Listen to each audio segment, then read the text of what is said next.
Hi, I'm Diana. Today's topic is CPR on an adult.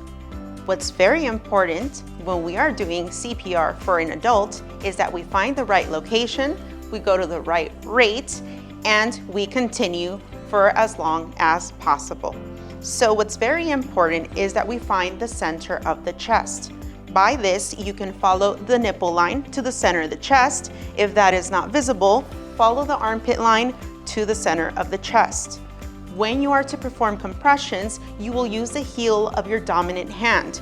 This will go in the center of the chest, while your other hand interlaces into your dominant hand.